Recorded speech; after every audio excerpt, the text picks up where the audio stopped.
It was the scars that caught their attention first. As the paramedics wheeled him into the emergency room, the doctors couldn't shake the feeling that they were looking at a ghost. The man lay on the gurney, his body battered and bruised, yet there was something about him that seemed impossibly young. He looked like he was in his 30s, but the deep scars lining his arms and chest told a different story, one that seemed to stretch back a century. When they began to work on him, they uncovered more injuries. A long gash across his leg that looked like it had been stitched up more than 50 years ago, and a bullet wound in his shoulder that had to be at least 70 years old. The medical team exchanged bewildered glances. How could this be? Dr. Chun, look at this, one of the nurses, Sarah, said as she pointed to the scars. These can't be from any recent injury. They're ancient. Dr. Chun knelt beside the gurney, his brow furrowed. You're right. This man shouldn't be alive. Let's stabilize him and run some tests. The story begins in the middle of the night during World War II. Fighter pilots were flying through the dark skies, guided only by moonlight and the distant glow of fires below. Among them was Lieutenant John Carter, a young pilot new to the war. His heart raced as he joined the fierce battle. In the chaos, John's plane took a direct hit. Alarms blared, smoke filled the cockpit, and he knew he had no choice but to bail. He pulled the ejection lever, and moments later, his parachute opened as his plane spiraled down in flames. He landed alone in an unfamiliar forest, far from his squadron and deep in enemy territory. Injured and dazed from the fall, John stumbled through the dark woods, hoping to find shelter. After hours of wandering, he noticed a small cave. Exhausted, he went inside, only planning to rest. But as he moved deeper, he found a spring hidden in the shadows, its water crystal clear. Little did he know, he had stumbled upon the legendary spring rumored to heal any wound, the fountain of youth. He drank from it, and something shifted inside him. His wounds didn't just stop bleeding, they started healing at an unnatural pace. He didn't understand it then, but he'd soon realize that this pool had granted him a strange, impossible gift. He had stopped aging. When John finally returned to the States, he tried to live a normal life. But the years passed, and while his family and friends grew older, he stayed the same. Whispers began, looks grew suspicious. Soon, he had no choice but to leave, slipping away from everyone he knew, moving from city to city, changing names.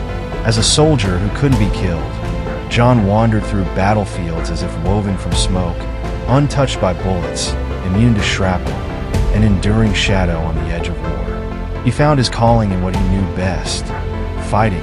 But unlike other soldiers, his purpose lay not in victory, fame, or medals.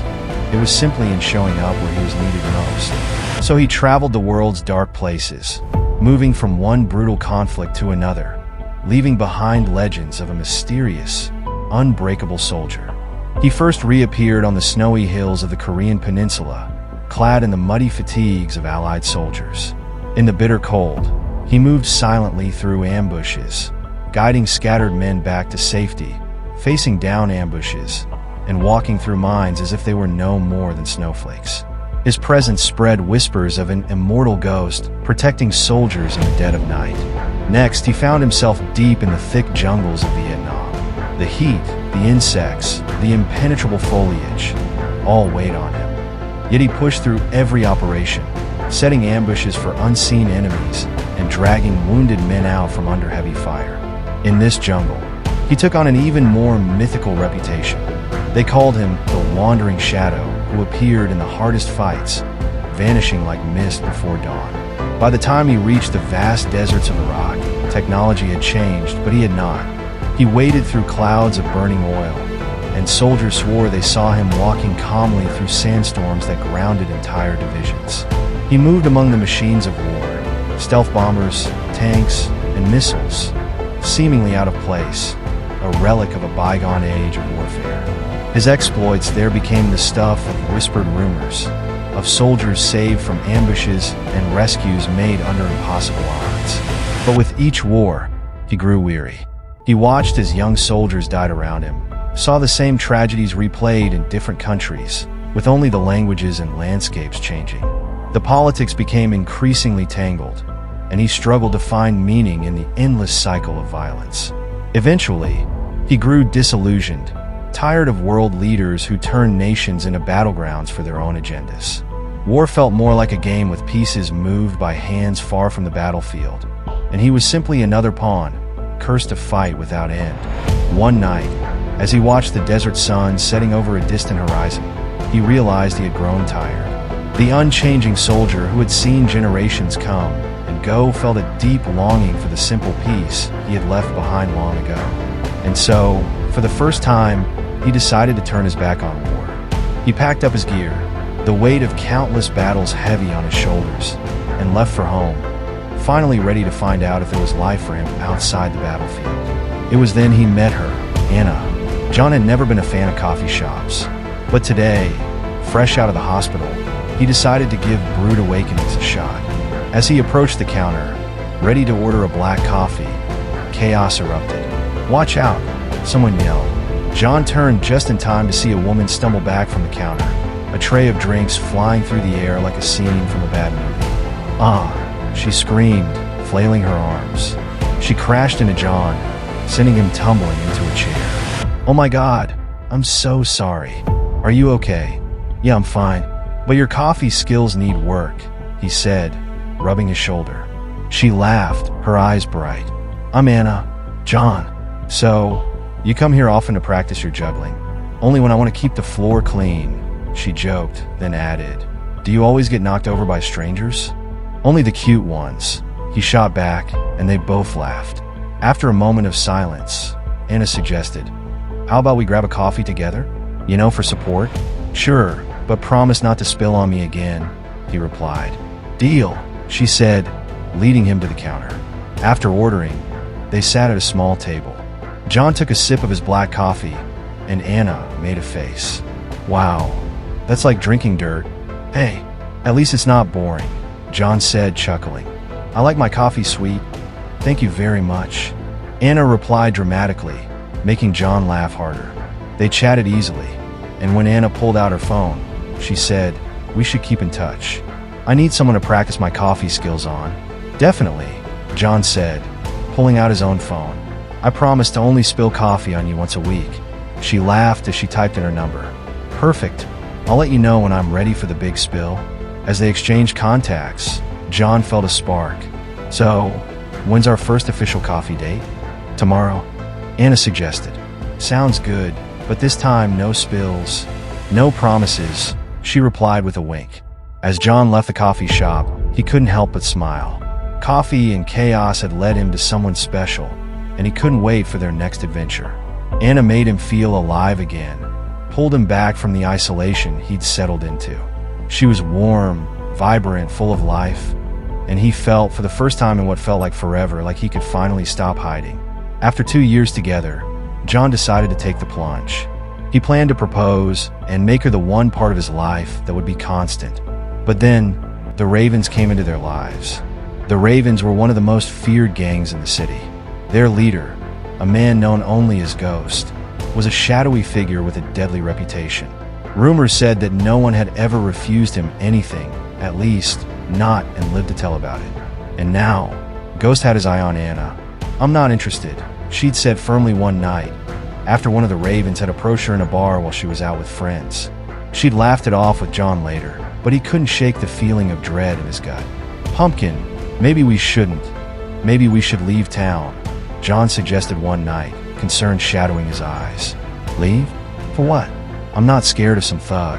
"You don't need to protect me," she replied, smiling but unaware of the danger that was closing in. Then, on the night he planned to propose, John waited in a quiet restaurant, holding the ring he'd spent months picking out. But she never arrived. Hours passed. Finally, his phone rang. The voice on the other end was cold. "We found her." I'm sorry. She's gone." John's world collapsed. Anna was everything to him, the one person who made his endless life feel worth living again. And Ghost had taken her. He knew who was responsible. They say the night John came for the Ravens was like a storm in human form, silent, relentless, leaving a trail of fear in his wake. After Anna was killed, John had only one thing left to do: make her killers pay. The Ravens were notorious, a gang that ruled the city's underbelly with an iron fist. Their boss, a man known only as Ghost, was a shadowy figure, feared by everyone. They thought they were untouchable, but they had never faced anyone like John, a man who had seen war after war, who bore scars from battles most couldn't imagine. The hunt began at a seedy bar. John had tracked down a few low-level members until he found a lead on one of the ravens. He approached the bar, the air thick with smoke and the smell of cheap whiskey. He spotted Jimmy, a small-time thug known for running his mouth.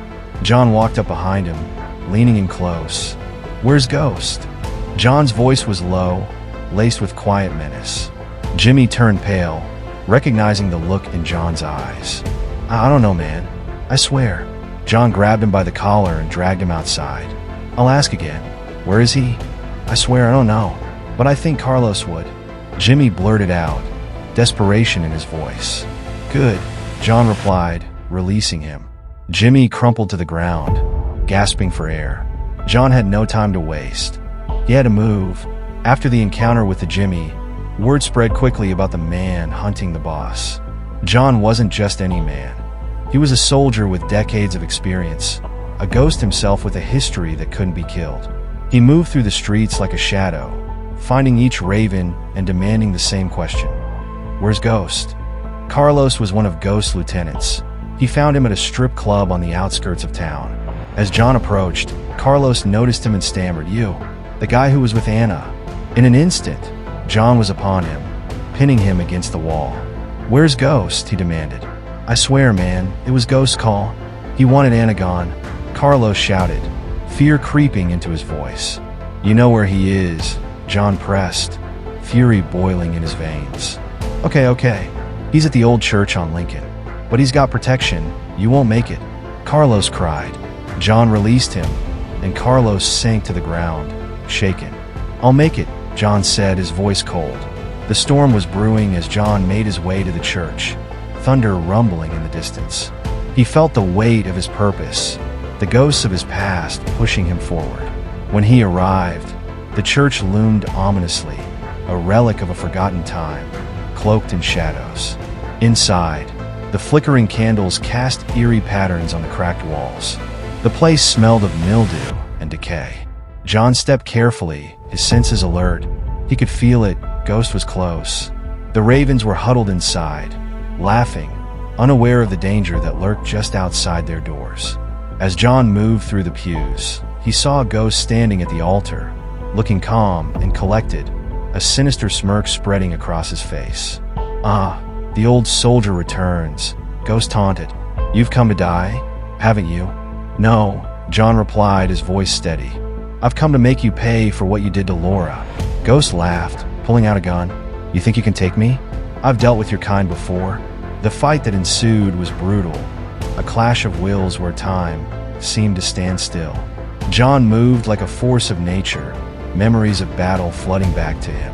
He ducked under Ghost's wild shots, closing the distance between them with every heartbeat. But Ghost had men. They emerged from the shadows, weapons drawn, but John was faster. He struck with precision, taking down each raven with calculated brutality. The church echoed with the sounds of struggle, the clang of metal, the thud of bodies hitting the ground. In the chaos, John and Ghost faced off. The air crackled with tension as they circled each other. Ghost sneered, "You think you can win? I'm the king of this city." "Not anymore," John snarled, lunging forward. They clashed in a fierce struggle, both men grappling for dominance. Finally, with a surge of adrenaline, John managed to pin Ghost to the altar, breathing heavily, anger boiling over. "You took everything from me. Now you'll pay."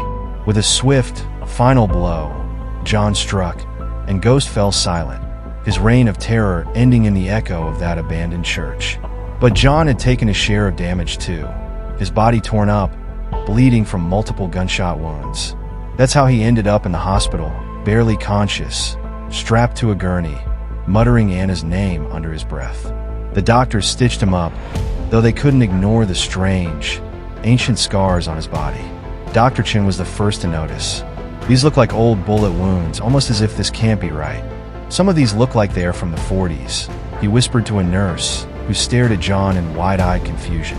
"But he's so young," she murmured, glancing between John's smooth, ageless face and his battle-worn body. That night, John slipped out of his hospital bed, pulling himself to his feet. His wounds weren't fully healed, but he'd healed enough. He couldn't stay. Too many questions would follow, and he couldn't afford anyone digging into his past. Before dawn, he was gone, vanishing into the night like a ghost. Some say he's still out there, carrying scars from wars long past, an immortal figure burdened with the memories of those he loved and lost. Most people dismiss the story as a wild rumor, that the fountain of youth is just a myth and nothing more. But every so often, people claim they've seen him, a man who looks young but carries the weight of countless lifetimes, haunted by scars only he remembers.